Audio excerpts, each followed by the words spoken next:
On the territory of this rock monastery, in the 16th century, wandering hermits and monks established temporary housing.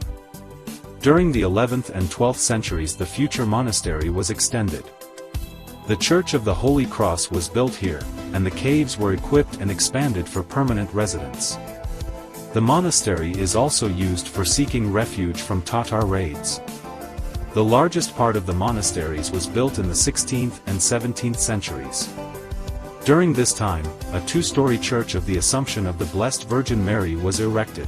In 1777, monk Bartholomew began the full restoration of the monastery. During the 19th century, a whole complex of structures was erected on the hill, including a winter church and outbuildings. In 1842, the monastery became an integral part of the Sakarnian monastery. The monastery became independent in 1919 under the leadership of Archimandrite Sophrony.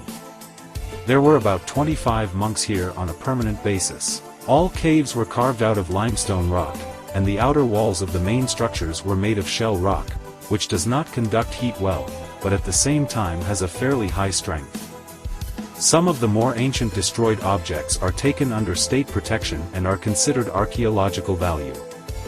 The building of the existing church, cells, and some economic facilities are heated in cold weather.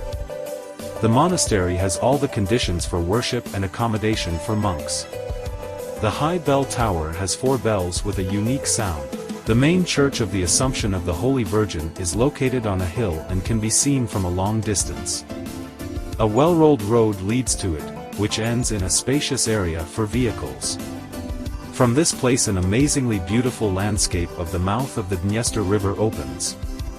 You need to go down to the caves along ancient winding steps that fit well into the surrounding space. The monastery itself is open daily for pilgrims and tourists, who after the service can stroll among the ancient buildings and picturesque rocks. There are various stories and legends about the monastery. Local residents believe that on the territory of the monastery you can meet a black monk or watch the flight of luminous balls. In the vicinity of the monastery there are many picturesque rock waterfalls and mountain paths.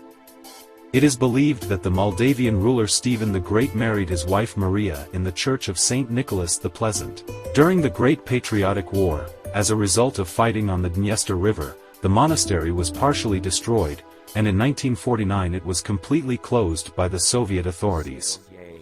At the same time, the caves were looted, and the church building was used as a store. Some of the monks fled, and some moved to other monasteries. Only in 1994 did another revival of the monastery begin. From Chisinau you can get to the monastery by excursion bus, regular minibus from the North Station or by car.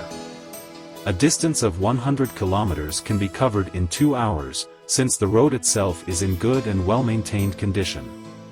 All visitors to the monastery will receive a lot of positive impressions. Come! You definitely won't regret it.